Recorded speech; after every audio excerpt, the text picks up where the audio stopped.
Job లేక ఇబ్బంది పడుతున్నారా? అయితే మెడికల్ కోడింగ్ మీకు మంచి ఆప్షన్. వెంటనే కాల్ చేసి కోర్సులో జాయిన్ అవ్వండి. Hi viewers, India largest digital media network Suman టీవీకి స్వాగతం. ప్రస్తుతం మనతో psychologist and story teller Sailaja Visamsetti గారు ఉన్నారు. సో అమ్మని అడిగి మనం బోల్డ్ అన్ని కథలు తెలుసుకుందామండి. ఎవరు కథల్ని మాత్రం మిస్ అవ్వకండి. నమస్తే అమ్మ. నమస్తే అమ్మ, మామూలుగా ప్రతి ఇంట్లో చూడండి, అరే నేను పొందని లైఫ్ నువ్వు పొందరా అని పిల్లలకి చెప్తారు. నేను ఏం అనుభవించలే, నువ్వు అనుభవించు. నేను ఇది చదువుదాం అనుకున్నా, నేను చదువుకోలే, నువ్వు చదువు.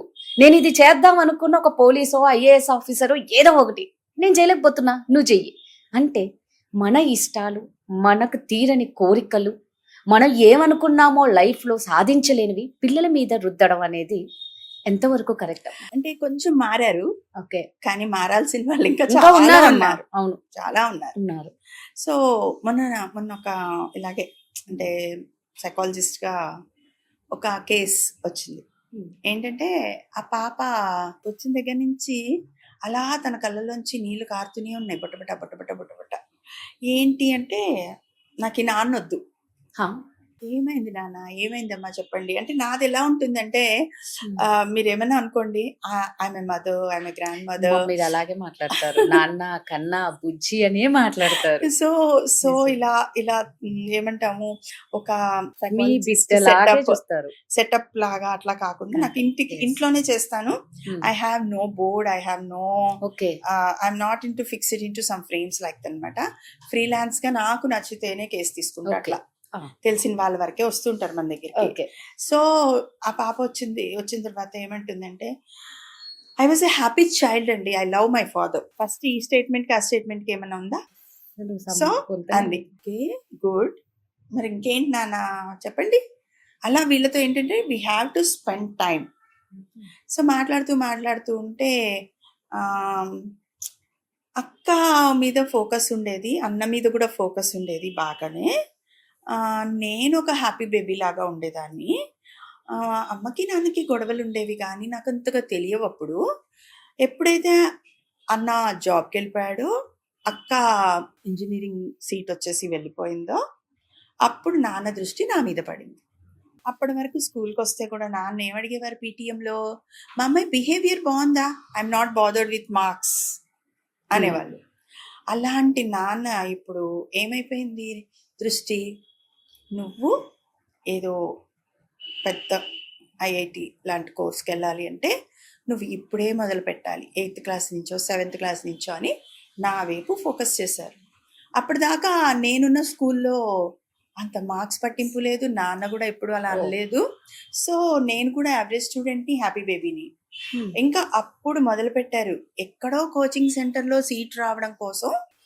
నేను 10th ఎగ్జామ్స్ అవుతూనే అసలు టైం లేదు, రెస్ట్ లేదు, ఏమీ లేదు. ఇంకా కోచింగ్ సెంటర్లో సీట్ రావడం కోసం మొదలుపెట్టాను. అదైంది. దానికోసం వేరే చోట జాయిన్ అయ్యాను. నాకు బల్లంటే భయం అండి. అంతే, దాన్ని బల్లి ఇలాంటి భయాన్ని ఏమంటారంటే హెర్పెటోఫోబియా అంటారు. ఇప్పుడు పక్క నుంచి వెళ్తుంది అనుకో, పాకుతూ వెళ్తున్నా కూడా వాళ్ళు తట్టుకోలేరు. నేను తట్టుకోలేనమ్మా, నాకు అది ఆ రూమ్ లో ఉంటే కూడా మనకి అసలు ఆ వైపు వెళ్ళలేము, తినలేము, తాగలేము. So she's into that. So చెప్తే వాళ్ళ అమ్మ ఏమన్నారు, షీఈస్ వర్కింగ్. అరే బుర్రలోంచి తీసైపోతుంది, ఏం లేదు అట్లాగా, నువ్వు ఆలోచిస్తున్నావు కాబట్టి.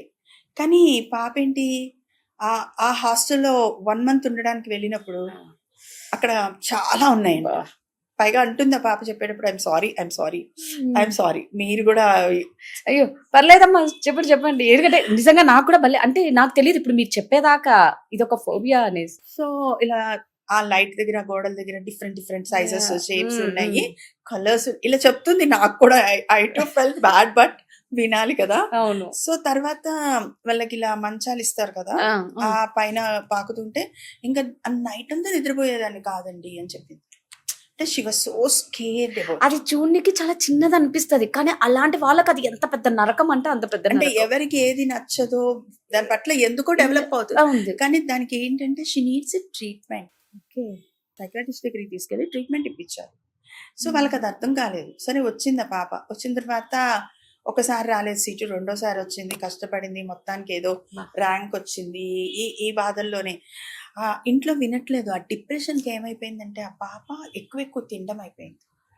ఎక్కువ తింటూ ఉండేసరికి ఒళ్ళొచ్చేస్తుంటే వాళ్ళ నాన్నే, ఇదంతా వాళ్ళ నాన్నే అనమాట. నువ్వు బాగుండాలి, నువ్వు బాగా చదవాలి అంటే, నాన్న నాకు ఇది భయం.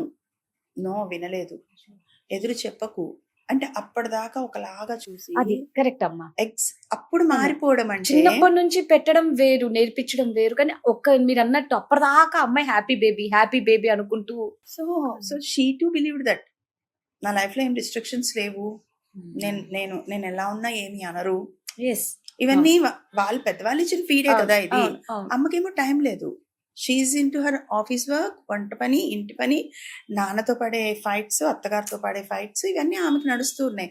She couldn't SIT with a girl, she couldn't talk with a girl. పర్వాలేదులే, ఏం లేదులే, ఇవన్నీ మేము కూడా పెరిగాం కదా, మాకు కూడా ఇలాగే ఉండేవి కదా, మేము ఇంకా వెనకటికి వేరే పెద్ద పెద్ద ఇళ్లలో ఉండేవాళ్ళం, మాకు అన్ని తిరుగుతూ ఉండేవి, మాకేం ఇట్స్ వెరీ కామన్ అన్నట్టుండే. అప్పుడు వేరు ఇప్పుడు వేరు కదా. సో ఆ ఫాదర్ ఇన్సిస్టెన్సీ పెరిగిపోయి ఆ అమ్మాయి ఇలా వీళ్ళకి మధ్యలో ఈ ఎంసెట్ అవి అయిన తర్వాత కౌన్సిలింగ్ కి టైం ఉంటుంది కదా, ఆ టైంలో పిల్ల అటు ఇటు తిరుగుతూ ఉంటే లావ్ అయిపోయావు బండ ఇట్లా. ఫాదర్ కి యాక్చువల్లీ సరైన జాబ్ లేదనమాట. He's dependent on mother. So ఆయనకి వేరే తోచదు. పిల్ల టీవీ చూడడానికి లేదు, పిల్ల ఫోన్ చూడడానికి లేదు. ఫోన్ చూస్తే పాడైపోతావు, ఫోన్ కోసం అడిగితే నువ్వు ఫోన్కి అలవాటు పడిపోయావు అని ఇద్దరు కలిసి పెద్దగా గొడవ. సో ఇలా అనమాట. అంటే ఏదో చూస్తే రిలీఫ్ వస్తుంది, నేను ఏదో వింటే రిలీఫ్ వస్తుంది అంటే, అసలు you believe are not, privacy అనేది ఉండకూడదు అని చెప్పేసి ఆ రూమ్కి తలుపు తీసేసారట. బాబోయ్, గెడలు లేకుండా తలుపులు కూడా తీసేసారట. టూ మచ్ పాపకి. సో తను షీ వాజ్ ఇంటూ నౌ నాకు ఈ నాన్న వద్దు అని వచ్చింది. ఇప్పటికి కూడా వాళ్ళకి అర్థం కావట్లేదు. She need psychological help, she need therapy, ఇవన్నీ అర్థం కావట్లేదు. పాపం తను ఏమవుతుందంటే కొన్ని రోజులు అమ్మ బాగుంటుంది, కొన్ని రోజులు బాగోదు. సో ఏమైందంటే దీంట్లో కొన్ని రోజులు తనతో సరిగ్గా ఉంటుంది, కొన్ని రోజులు నాన్నతో బాగుంటుంది, కొన్నిసార్లు తన మీద అరుస్తుంది. సో తను ఎవరిని నమ్మే స్థితిలో లేదు. ఒక ఫ్రెండ్స్ అంటే భయం, వాళ్ళు కూడా ఇలా వదిలేసి వెళ్ళిపోతారా, మధ్యలో ఏమన్నా అంటారా. సో అన్న అక్కతో మాట్లాడదామంటే వాళ్ళ లైఫ్స్ వాళ్ళకి సెటిల్ అయిపోయినాయి. వాళ్ళు కూడా ఏం చెప్తారంటే, నాన్న మాట విన్నాం, అమ్మ మాట విన్నాం, మేము బాగయ్యాం, నువ్వెందుకు బాగోవు అంటే, ఈ చిన్నప్పటి నుంచి ఎలా మారింది ట్రామాటిక్ అంటాం కదా, అలా అనమాట. నేను ఎక్కడికి వెళ్ళాలి, ఎవరికి చెప్పాలి. జాబ్ వచ్చింది, ఏదో జాబ్, అది కూడా నాకు షిఫ్ట్ సిస్టము. ఆ షిఫ్ట్ సిస్టంలో నేను వచ్చి పడుకోవాలి. సో తినంగానే పడుకుంటే కూడా ఒళ్ళు వస్తుంది అంటాం కదా. సో నైట్ మెలకు వస్తుంది, అప్పుడు ఆకలిస్తుంది. So I'm depending on Swiggy. నువ్వు తిండిపోతు అయిపోయావు, తెప్పించుకుంటున్నావు అంటున్నారు. పిల్ల బయాలజికల్ క్లాక్ అంతా కూడా పాడైపోయింది. ఇంకా వాళ్ళ మదర్ అంటారు, పెళ్లి చేసేస్తే పోలేదా అంటారు. ఇలాంటి పిల్లకి పెళ్లి ఎలా చేస్తారమ్మా మీరు? ఇప్పుడు ఆ పిల్ల అంత ట్రామాలో ఉంది, జాబ్ చేస్తుంటే డబ్బులు ఏం చేస్తున్నావు, అవి కూడా ఇవ్వు అని చెప్పి, నువ్వు పాడు చేసేసుకుంటావు అని. సో ఈ పిల్ల ఏం చేయాలి, ప్యాక్ చేసేసారు. అదే పోనీ నేను అన్నాను, పోనీ కొంచెం ధైర్యం చేసుకుని వేరే చోట ఎక్కడికన్నా వెళ్ళి జాబ్ చేస్తావా అంటే, మై ఫాదర్ సెడ్ దట్ నువ్వు ఇంట్లోంచి పారిపోయావని కేసు పెడతాను. అయ్య బాబోయ్, నా కాళ్ళు చేతులు అన్ని కట్టేశారండి అని చెప్తారు. అసలు ఇక్కడ ట్రీట్మెంట్ తీసుకోవాల్సింది వాళ్ళ ఫాదర్ అనిపిస్తుంది. ఎగ్జాక్ట్లీ, ఫాదర్ అండ్ మదర్ ఎక్కడికి రారు. జనరల్లీ పిల్లల్ని ముందుకు తోస్తారు. మా పిల్ల ప్రాబ్లమ్ గా ఉంది, she's creating such a problem అని చెప్పేసి పిల్లల మీద చెప్తారు. కానీ అక్కడ వీళ్ళకి అవసరం, వీళ్ళు బాగా మారితే ఈ అమ్మాయి సెట్ అయిపోతుంది కూడా అవసరం. అక్కడ వినేవాళ్ళు లేరు, అర్థం చేసుకునే వాళ్ళు లేరు, తన భయాలేంటి వినేవాళ్ళు లేరు, తన ఏమి అండర్గో అవుతుంది. ఇంతేనా అంటే she need to go for a therapy. I spoke to her mother, తీసుకెళ్తానండి అని చెప్పి అన్నారు. అంటే దిస్ ఈస్ వాట్ మనం అనుకుంటాం, పిల్లలు మీకేమైందిరా అమ్మ నాన్న మాట వినొచ్చు కదరా అంటాం కదా. కానీ ఇది వింటే భయం వేస్తుంది. అంటే వీళ్ళ యాంగిల్లో మేము we're trying to give best for our children అంట. కానీ ఇందులో ఎన్నున్నాయి, ఏమున్నాయి, బయట ఫుడ్ బాగు, అప్పటిదాకా ఇంట్లోనేమో నువ్వు ఇది తింటావా, అది తింటావా, ఎవ్రీడే నీకు ఏది కావాలంటే అది వండి పెట్టి, ఆర్డర్ పెట్టి తెప్పించి, సడన్ గా నిన్ను హాస్టల్లో పెట్టి ఆ హాస్టల్ ఫుడ్డే తిను నువ్వు అంటే, పైగా ఇప్పుడు ఎలా ఉన్నాయి స్కూల్స్ లో కూడా నీకు బ్రేక్ఫాస్ట్, లంచ్, అవును అవునమ్మా, రిచ్ స్నాక్స్ కూడా రిచ్ గా ఫుడ్ ఇస్తున్నారు. అవును ఇస్తున్నారు. అవును. మరి నువ్వు అలాంటి స్కూల్లో పెట్టి తర్వాత రేపు తీసుకెళ్ళి ఎక్కడో పెడితే, ఇప్పుడు ఓకే నిన్న నేను విన్నాను ఐఐటి వాళ్ళు కూడా ప్లాన్ చేస్తున్నారంట ఒక్కొక్కరికి ఒక్కొక్క రూమ్ అలాట్ చేయాలి ఉమ్, హాస్టల్లో అని. సో ఇంకా ఐసోలేటెడ్ గా అయిపోతారు. అయిపోయింది. అవును, కనీసం పంచుకోవడం తెలీదు, నిజమే. కనీసం చెప్పుకోవడానికి మనిషి ఉండరు, Yes. ఏదన్నా చెప్పుకుంటే తప్పో తెలీదు, ఒప్పో తెలీదు, ఎవరితో చెప్పుకోవాలో తెలీదు. పిల్లల్ని ఏమంటాం సడన్ గా, అదిగో పరీక్ష తప్పింది సూసైడ్ చేసుకుంది అంటాం. కరెక్ట్ అంటే అమ్మా. సూసైడ్ కి చాలా మంది మొమెంటస్ అంటాం, ఆ, కానీ some time piled up emotions layers లాగా పడుతూ పడుతూ పడుతూ పడుతూ ఉంటాయి. సో అలా పడి కూడా జరిగి ఉంటాయి అన్నమాట. ఎవరు ఒక్క రోజున వెళ్ళిపోయి చేసేసుకుంటారు అని అనుకోవడానికి అవకాశం ఉంది. కానీ అంటే అసలు అది జరగడం అనేది ఒక్క రోజులో అయ్యేది కాదు. అంటే తిరుమలలో ఉంటారు కొంతమంది ఉంటదమ్మా. మొమెంటస్ గా చాలా Spot లో? హర్ట్ అయ్యి స్పాట్ లో ఇంకా ఆ. ఆలోచించరు. కానీ ఇలాంటివి విన్నప్పుడు ఆ. మాత్రం తను అదే అంటుంది, నాకు బతకాలం లేదు, నాకు ఈ నాన్నొద్దు, నాకు ఈ జీవితం అయ్యో. వద్దు. సో మరి ఇక్కడ ఎవరు మారాలి అంటే, విన్నవాళ్ళు ఎవరన్నా ఉంటే అవును, దే షుడ్ డెఫినెట్లీ థింక్, ఎవరి వైపు నుంచి వాళ్ళు ఆలోచించాలి. కరెక్ట్ అమ్మా. భయాలు తెలుసుకోవాలి, వాళ్ళ వాళ్ళ ఇష్టాలు తెలుసుకోవాలి. Yes. ఒక తరం 2 తరాలు అయిపోయినాయి, కానీ ఇప్పుడు ఎక్కడమ్మా ఈ తరంలో మీరు అన్నట్టు అది ఈ కుదరదు. తరంలో అసలు పిల్లలు అవ్వదు. చెప్పారు అంటే నాకు ఇది నచ్చలేదు అని చెప్పారు అంటే ఎదురు సమాధానం చెప్తున్నారు అంటారు. వాళ్ళతో కూర్చోండి, వాళ్ళ ఇష్టాలు తెలుసుకోండి, వాళ్ళకి ఏం భయాలు ఉన్నాయో తెలుసుకోండి, వాళ్ళకి వాళ్ళకి అంటే పూర్తిగా స్వేచ్ఛ ఇవ్వండి అని కూడా మనము అవును. కదా. పిల్లోడికి నీ ఇష్టం వాడిని అడిగి చెప్తా అని 3 ఏళ్ల పిల్లోడిని అమ్మది అడగమని చెప్తా. ఫస్ట్ నుంచి చేయడం ఒక ఎత్తు, ఒక లగ్జరీ లైఫ్ ని బాగా ఇచ్చి సడన్ గా లేదు నువ్వు ఇలా అంటే అది ఎవరు అదే. అంత ఈజీగా తీసుకోలేరు. తీసుకోలేరు. అమ్మాయే కాదు, ఆ ప్లేస్ లో ఎవరున్నా కూడా అడ్జస్ట్ అది. అవ్వడం చాలా కష్టం. వెనకటికి మేము పెరగలేదా అంటే, మీరు అన్నట్టు తరం వేరు. అప్పుడు సిచ్యువేషన్స్ వేరు, ఇప్పుడు ఈ కాలం అప్పుడు థాట్ పిల్లలు వేరు ప్రాసెస్ కదమ్మా. వేరు. అప్పుడు అవును. పిల్లల మీద ఇంత ఓవర్ ఫోకస్ లేదు. లేదు.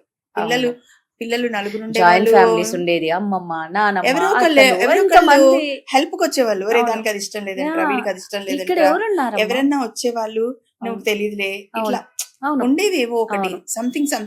అవును. ఇప్పుడు అట్లాంటివి ఏమీ లేవు. సో మరి ఇలాంటి విషయాలు కొంచెం మన వాళ్ళకి తెలిస్తే, ఎవరికి వాళ్ళు ఇక్కడ ఏంటి, నిజంగా. ఎవరిని మనము లేదు. బయటకు పెట్టాలి చెప్పాలి అని కాదు, ఇలా కూడా ఉంటుంది అని చెప్పి జస్ట్ Right. Correct ఇంట్రాస్పెక్ట్ చేసుకుంటే ఉమ్. కొంచెం పిల్లలు పెద్దవా. ఓపెన్ గా, పెద్దలు ఓపెన్ గా, Right. మనమంతా ఒక టీమ్, Right. ఒక ఫ్యామిలీ అనే ఫీలింగ్ ఉంటే ఉమ్. ఒకరికొకరు చెప్పుకోవడం, అర్థం చేసుకోవడం ఉంటుందని అంతే. సూపర్ అమ్మా, నిజం చాలా చక్కగా చెప్పారు. థ్యాంక్ యూ అమ్మా.